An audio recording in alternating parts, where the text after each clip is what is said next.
They used a false strategy of logic, which tips itself. They say that everything has a creator.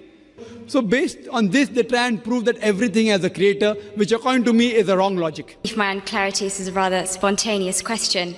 I have a friend, she's an atheist, and on our endless debates on the existence of God and all that we talk about, she has two claims, she makes two claims. When I pose her with the question of what the Quran says in terms of the existence of the universe and the world and how it states many facts, she turns around and she says, well, that knowledge was not just for the Quran, it actually existed before the Quran. There's scriptures, there is books before the Quran was even written, detailing information about the universe. So it's not just this knowledge that is superior to the Quran. What do I say back to that? Is she lying? Do scriptures exist? I mean, I have ignorance myself, but, is this knowledge, was this available before the Quran was written? And secondly, another claim she makes is that I give the analogy of, you have something in creation, who knows it? The creator will know about everything about it. And I talk about, if there is no God, how can we possibly exist if you keep on going further and further and further and back? There's no end, and if there's no end, how do we exist? But then she says, well, from a religious point of view, you say, well, God is the end. Well, I say as an atheist, who says God is the end? Who created God? That's my question. Thank you. Sister has posed two questions which are again common. The first question is that all the things mentioned in the Quran were already present before. So what's new? It's present in other scriptures and other books, etc.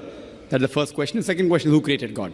As far as the first question is concerned, I do agree that certain things were present in time before the Quran, but they were not called as established facts. They were not called as established facts. For example, the thing I quoted that the sun, previously people thought that the sun rotating. There are certain things which were there in the Greek history and the philosophical history.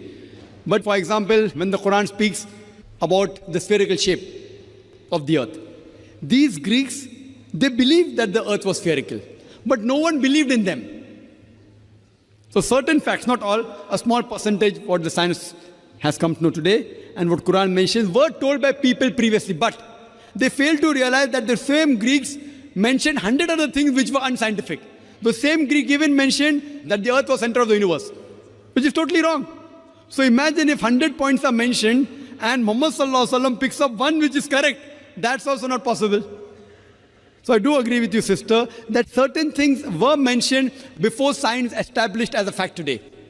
But these things weren't established that time.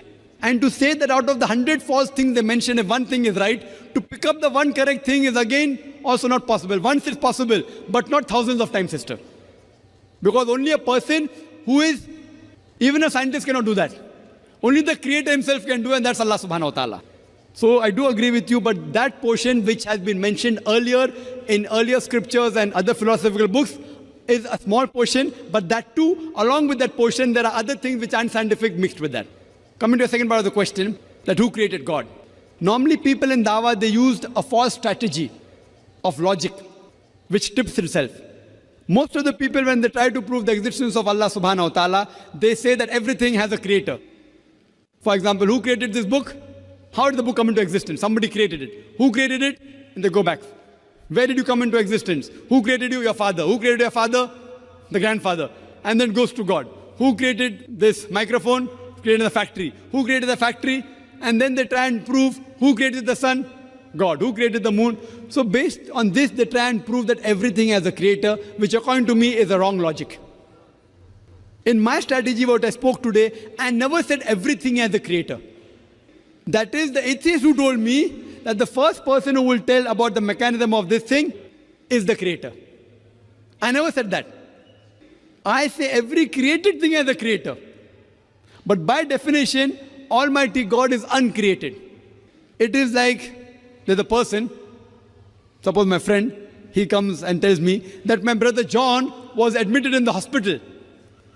He gave birth to a baby. Was it a girl or a boy?